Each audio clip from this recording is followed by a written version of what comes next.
Welcome to Title Unboxed. In this, our first episode of Focus on the Fighter, we're going to be shining the spotlight on a heavyweight who changed not just his division, but the sport as a whole. Jack Dempsey is one of my favorite fighters.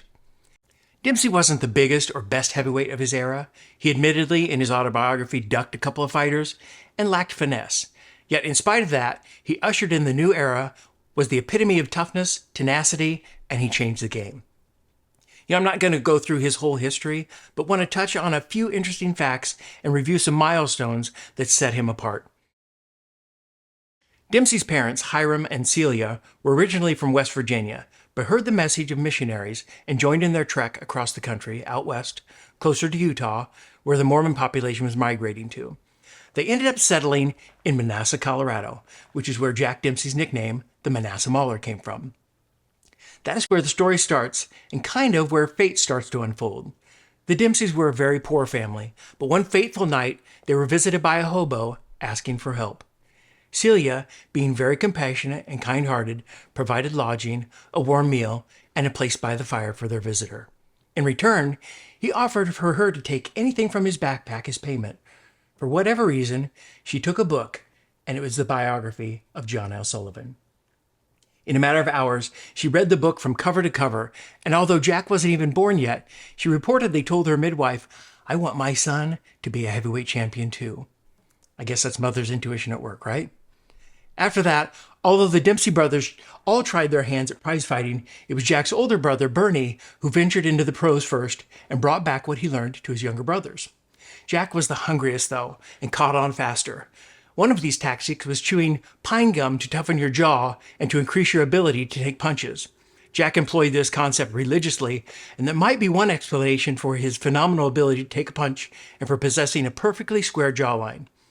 Another extreme tactic or training method that came from Bernie was having Jack routinely soak his face in brine, which is basically salt water and beef broth, to toughen his skin and harden it against facial damage or being cut. He knew that his brother's come-forward, aggressive style would make him offensively formidable, but would also require any added defensive precautions they could take. It ultimately toughened Jack's skin, played into his rugged features, but would be shocking for skin care professionals today. Regardless, I don't recall him ever being cut or bleeding in any fight, so there's that. Bernie would also train Jack by swinging a broom handle back and forth over his brother to practice bobbing and weaving and avoiding being hit flush. He would also move it around in front of him and encourage Jack to hit the end of it. This was intended to improve his timing, accuracy, and reflexes. You don't have to look very far into current training technology to see modern-day devices being reinvented and replicating these same types of approaches and principles. Solid training practices never go out of style. Okay, so now going back to an interesting anecdote, is that Jack and his family's religious beliefs also became a part of American vernacular that many people don't know. If you've heard the term Jack Mormon used, that was because although Dempsey was a member of the Mormon Church, he was working in the coal mines at an early age, and you can imagine what type of environment that was. So as a young boy, he drank, smoked, chased women, which were all against the church's standards. As a result, the phrase Jack Mormon became popular to describe any member of the church who lived outside the rules of the congregation or anyone who shunned their church duties.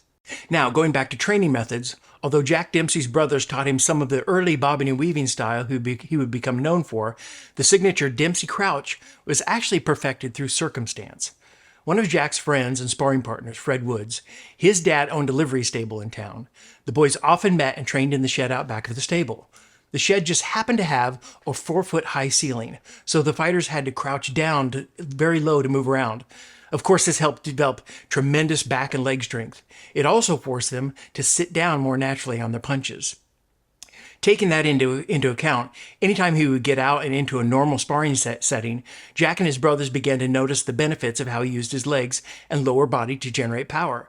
As a result, Dempsey adopted this posture throughout his entire career, and it played a huge part in his natural strength and punching power. It's ironic that this primitive training environment that simply came out of necessity ultimately helped Dempsey become one of the most progressive fighters of his day and one of the most ferocious punchers of all time. As he moved on in his career, it's interesting that none of these unusual training practices were lost on Dempsey as he progressed through the boxing ranks. He created his signature style by incorporating all sorts of different training methods to hone his unique crouching stance and famous two-fisted attack, and you can see glimpses throughout his entire career.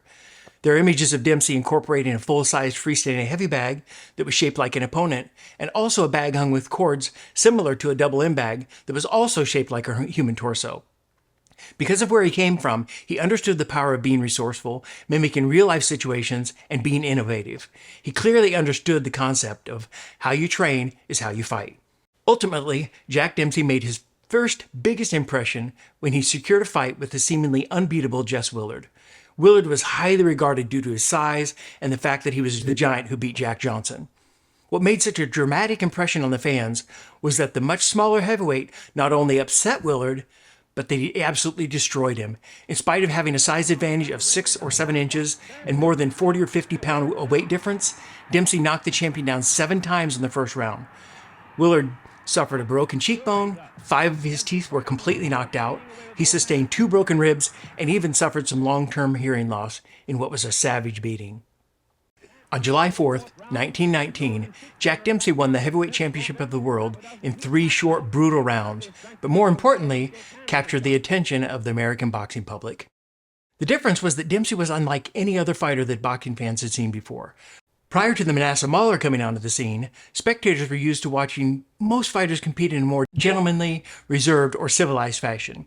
However, Dempsey's approach could be described as anything but that.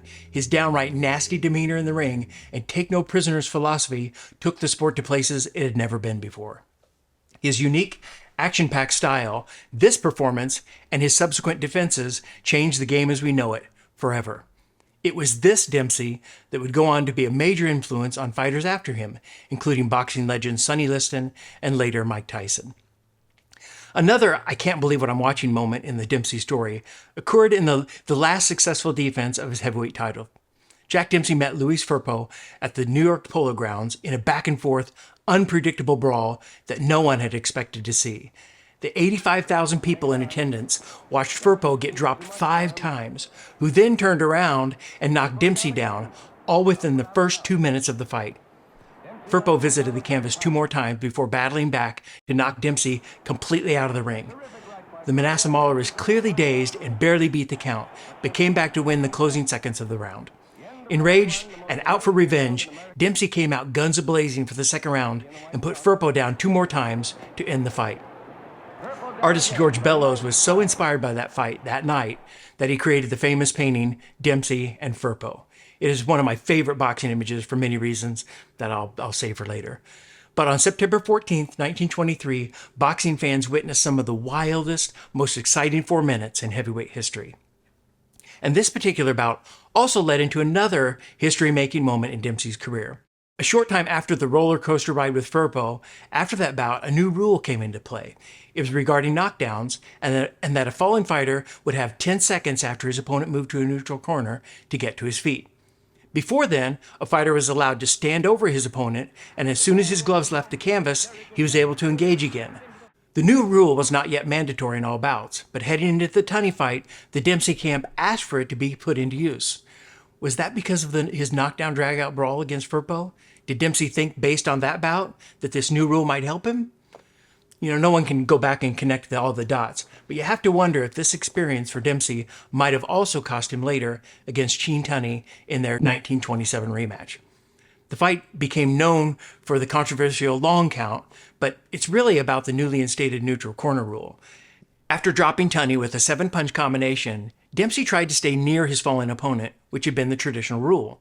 It took the referee 4 to 5 seconds to push Dempsey towards a neutral corner, so calling it a long count isn't all that accurate. It was Dempsey's mistake for not recalling the new rule that had been put into place. Dubbing the controversy as the long count makes it sound like the referee did something wrong, when in fact it was a simple memory lapse by Dempsey. All things considered, Dempsey did great things for boxing. He came from nothing, but drew huge crowds, set financial and attendance records, including the first $1 million gate against George Carpentier in 1921. He was a flawed fighter, but a humble human being. One of my favorite quotes of his is, "Nobody owes anybody a living, but everybody is entitled to a chance." Jack Dempsey certainly took his chance, made a living, headlines, and changed boxing history. Thank you for watching this episode of Title Unboxed. If you're anything like me, you can never get too much boxing.